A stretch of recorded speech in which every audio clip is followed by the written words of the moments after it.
Hi, I'm Amelia and welcome to my vlog Sew Amelia, where I share all about making a handmade wardrobe for me and my children. In today's video I'm going to be sharing all of the things that I got made up in July, including what I'm wearing today.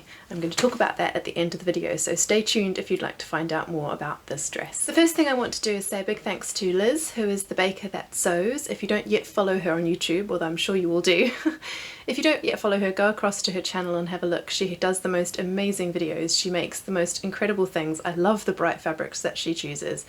And it's always so much fun watching her recent series, her Sunday night sewing catch-ups, where she shares the things she's made during the week and the plans she has for the following week. So on her Sunday catch-up she shared about my channel, and a few of you have come over from her, so thank you so much to those of you who've come to see my videos and subscribe. If you haven't yet subscribed, it would be great if you would, as it really helps my channel to grow. Click on the bell icon as well and then you'll be notified when I release future vlogs. So the first dress that I got sewn up in July was my Homer and Howells Ingrid dress. Now this is one I was so excited to sew up, and it was in a beautiful linen from Merchant and Mills. So it's this dress here. Now the Homer and Howells Ingrid has a beautiful asymmetric skirt and bodice, and this fantastic horizontal pleat across the bodice for shaping. It comes in a size 6 to a size 24. Now size 6 is a bust of 31 1/8 inch, a waist of 25 1/4 inches, and hips of 34 1/4 inches. And then the size 24 is a bust of 48 7/8 inches, a waist of 42 7/8 inches, and hips of 52 inches. Now there is a lot of ease in this dress in terms of the fit. It is quite a floaty, airy dress, which especially when made in a linen has been so nice to wear. Now, as is normal for me, I fell between 3 different sizes. I have a bust of 36 inches, my waist is 30 inches, and my hips are 42 inches. So as normal, I fell into a size 10, a size 12, and a size 14, respectively. However, as I did say, there is a lot of ease in this pattern, so I actually went off the finished measurements. Now, because I'm a pear shape, I really like to have my dresses fitted at least across the bust, as I feel like that's the more flattering fit on me. So I used the finished measurement chart, and I decided actually to go down to a size 8. Now that was going to give me about 1 inch of ease across my bust, and then a lot more ease across my waist and my hips, still plenty of ease there. Now there are 3 different views for this. View A is a long midi length dress, view B is a mini length dress, and view C is a blouse. Now I decided to go somewhere between view A and B, partly because I think that's a better length on me, so just below the knee, and also because of the fabric length that I had. I didn't have quite enough room to cut out any longer than that. But that's fine, because that's actually the length that I wanted anyway. The dress fits really nicely. I'm really pleased with the fit. I love these sleeves. It was the perfect dress for wearing in the recent heat wave, as it was floaty, but it still had a bit of a fit across the bust, which just made me feel quite confident and comfortable in it. When I tried it on, as is quite normal for me, there was a bit of gaping across the back. I often do have to make a narrow back adjustment. So the way that this is fitted across the back is just with a button, but I found that there was a lot of excess pooling of fabric around the button opening in the back. So all that I did is to create 2 darts here, just to narrow that opening a little bit and to give me a better fit. And now there's no pooling of fabric around this opening, which is great. You can see it's closed with a button. I chose to make a covered button out of the same fabric. So it's finished with a facing, and I could have done the facing out of the linen, but I just wondered if that would be a little bit heavy. I had some 100% cotton fabric that I'd used for a dress for my daughter, and I just used that to make the facings. And I did the same with those. I'd actually already cut them out when I made the adjustment here on the neckline. So I just made the same adjustment on my facings and brought those in. I think it was only by about 1/2 inch on each side. So it wasn't a huge adjustment, but that just helped me with the fit. I also decided to play with the stripes on this one. So as you can see, I have the stripes going horizontally across the bodice and then vertically down for the skirt. I just really thought it would be fun to play with the stripes because I had a stripe fabric for this, and with the gathers and things, I just think it looks really, really lovely. It's definitely a fun one to wear, and I would like to make it in perhaps a heavier fabric for the autumn. I think it would be a great one for the autumn. The next dress I made was my Nina Lee Kew Dress. Now this was one I had hoped to finish in June, but I didn't quite get it finished in time to share in my June makes video, but I have finished it now, and I absolutely loved it. If you've seen my week in sewing in July, you'll see that I ended up finishing this just in time for a family barbecue with some family we've not seen in a very long time. And it felt like a lovely occasion to get this dress finished and worn in the garden seeing family. So the Kew dress is a 1940s style tea dress. The pattern has 3 views. View A has ruched sleeves, view B has straps with cold shoulder sleeves, and then version 3 is just a skirt. Now I decided to make view B with the straps, but I didn't want the cold shoulder because I've tried it before and it just annoys me. I keep wanting to pull it up. So I didn't do that, but I did decide to go with a ruffle. So here is my finished Kew dress. I absolutely love wearing it. I lined it with just a plain white 100% cotton as the rayon. So this is a Rifle Paper Company rayon that I bought from Sister Mintaka, and it was just a little bit more sheer than I had anticipated, so I ended up lining the entire dress, the bodice and the skirt. So the pattern comes with facings, but obviously it wasn't too much drama just to cut the pieces out again and use them as a full lining. But as you can see from here, I did decide to make a ruffle for the sleeve straps. Now I just used my Devonport dress ruffle, the Devonport dress by the Friday Pattern Company, which I've made before, and then I added it onto these sleeve straps, and that worked just fine. Now Nina Lee has recently extended her sizing and she's working through her patterns, and the Kew dress is one of the dresses in her extended size range, which is great. So it now comes in sizes 6 to 20 and 16 to 28. Size 6 is a bust of 32 inches, a waist of 24 inches and hips of 33.5 inches, and size 28 is a bust of 54 inches, a waist of 47 inches and hips of 57 inches. Again, because of the shape of the skirt, there is a little bit of ease across the hips. Now, as usual, I fell across 3 sizes, a 10, a 12 and a 14. Now I have made Nina Lee patterns before, and I know that I fit quite well into the size 10 across the bust area. So I knew that was an easy decision to make, but I decided to grade out to a size 12 at the waist and then just to make the skirt in a size 12 because of the ease in the hips. I wanted this to be a fitted sundress but with a little bit of ease, just to create a bit more of a blousy effect on a warm day. I didn't want it tightly fitted, and so I just played around as well with a little bit of the seam allowance once I had sewn it up. It's, I think, a 3/8 seam. But once I'd sewn it up, I just took it in different places and let it out slightly in other places just to give me the fit that I wanted, and there was plenty of room in the seam allowance just to play around a little bit. But overall, the size 10 graded to a size 12 was perfect. Now this dress is finished with buttonholes and buttons, which is always my worst nightmare. When you've finished a beautiful dress and the last thing is the buttonholes, I always worry I'm going to ruin it all. But actually they went in quite nicely. I did manage to tear one with my seam ripper, but I think it's down here somewhere and I just zigzagged over it was a small tear, thankfully. So I decided to put a popper in there. I think with buttons on the front of a dress, they look lovely, but there can sometimes be some gaping, and running around after 3 children in the garden, I do not want to be worried about gaping dresses. So I just popped that dome or that popper in there just for my own peace of mind. So that is my Kew dress. I am so thrilled with how it turned out. I absolutely love this fabric. It's so soft and comfortable to wear, as well as looking really pretty, I think. So that's going to be worn on high rotation this summer if we have another spate of warmer weather. The next thing I made were the Flint shorts by Megan Nielsen. I've always found trouser fitting to be particularly challenging as someone with a pear-shaped figure. Either the waist is too big and the hips are correct, or the hips are far too snug to get on properly and the waist fits. So yes, I've always found shopping for trousers to be quite depressing at times. However, I do love wearing trousers and shorts, so I decided to venture into trying to make my own. Now I decided to start with the Flint shorts and trouser pattern because I really liked the wide-legged A-line shape and I thought that would be quite flattering on me.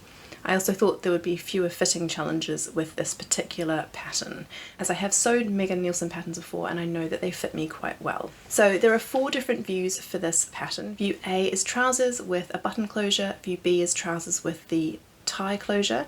View C is shorts with the button closure and view D is shorts with the tie closure. Now I really liked the look of the tie closure, so I decided that I would go for that. And it's a really interesting closure because it closes through the pocket opening. Megan Nielsen has this pattern in 2 different size brackets. She has the Flint short pattern in a size 0 to 20 and then the Flint curve in a size 14 to 30. I bought the Flint pattern in a size 0 to 20 as that is the one that fit my measurements best. Size 0 is a waist of 24 inches and hips of 34 inches, and size 20 is a waist of 38 inches and hips of 48 inches. Now again, I was size 12 and 14. This is becoming a regular thing now. So what I decided to do was, using the excellent tutorial on the website, I graded the shorts out from a size 12 at the waist to a size 14 across the hips. Actually, when I wear these, there is plenty of room across the hips, and actually there's even quite a lot more width than I perhaps need in these shorts, and so I think next time I will just make the straight size 12 and see how that fits, because looking at the finished measurements there probably is just about enough ease there for me to just try making the straight size 12. Now the only other amendment I made to the pattern was to add 2 inches to the length of the shorts. I just didn't want them to be too short on me. I do prefer things that are just above the knee. So I added those 2 inches and I'm really pleased with the length of these. I feel very comfortable wearing them and the fit is perfect. So here they are in this gorgeous pure linen from Truro Fabrics. It's called Acai. I don't think they have this particular colour anymore, but they do have a lot of other colours in their pure linen range, so I'll link that in the description box below. It was a beautiful linen to work with and it's lovely and soft to wear, and I really like it's got a little bit of drape. Unfortunately, it doesn't have the weight listed on the website, but it does have a bit of a nice fall to it when you wear it. Now hopefully you can see, here is the pocket opening here, and the tie in the corner here, and one button to just keep it closed.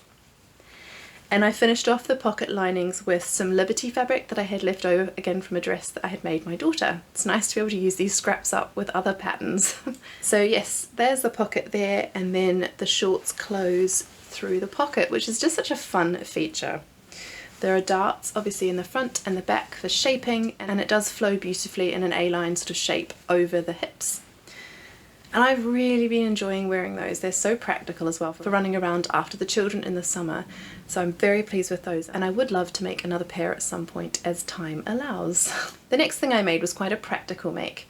I'm sure, as with many of us, I have been spending a vast amount of time in my pyjamas over the last year, and they all need replacing. So I thought rather than buy some pyjamas, I would make my own. I usually live in nightgowns, or I'll buy bottoms and just wear my own t-shirts, as it's quite hard to get a pair of pyjamas that fits both my top and my bottom half. So I decided to make the Carolyn pyjamas by Closet Core Patterns. Now they have 3 different views. View A is a long sleeved and long trousered pyjama set. View B is the same long trousers and long shirt with piping, and then view C is shorts and a short sleeve shirt with piping. So for my first foray into pyjamas, I decided to make the short sleeve shirt and shorts because I'm quite a hot sleeper and I like wearing short sleeved pyjamas in bed. So here's the top, and I made it in this gorgeous cotton poplin called Sweet Cherry by Pigeon Wishes, which I bought from Hey Sew Sister. And it's got a lovely label, Sewing is my self-care, which I got from Pink Coat Club. I used red piping from Plush Addict, and then I finished it with these gorgeous red buttons from Swagman's Daughter, who sell beautiful vintage buttons. If you haven't had a look, do go and have a browse of their website. I sewed this really slowly to make sure that I got the collar put in properly so that it would sit flat, and the top stitching was all even and neat, and I really enjoyed this make. I did shorten the shirt by about 1.5 inches. And then I lengthened the shorts by about 2 inches. Again, I just prefer things that are slightly longer, and I knew with holidays with family coming up, I wanted to just be that little bit more covered up. So Closet Core Patterns have got extended sizing in some of their patterns, but unfortunately not in the Carolyn pyjamas yet. So these only come in sizes 0 to 20, and size 0 is a bust of 31 inches, waist of 24 inches and hips of 33 inches, and then size 20 is a bust of 46 inches, a waist of 39 inches and hips of 48 inches. Now what a joy it was to make these because they fit. I made the shorts in a size 14 and I made the shirt in a size 8. So no wonder I can't find pyjamas in shops that fit me. And these fit beautifully. The shirt fits really, really nicely with still plenty of ease for a pyjama shirt. And the shorts fit really well too. And the nicest thing is they sit just on my low waist, so just to sort of above my hip line. And they fall to my knees or just above my knees, which is a really nice length for pyjamas.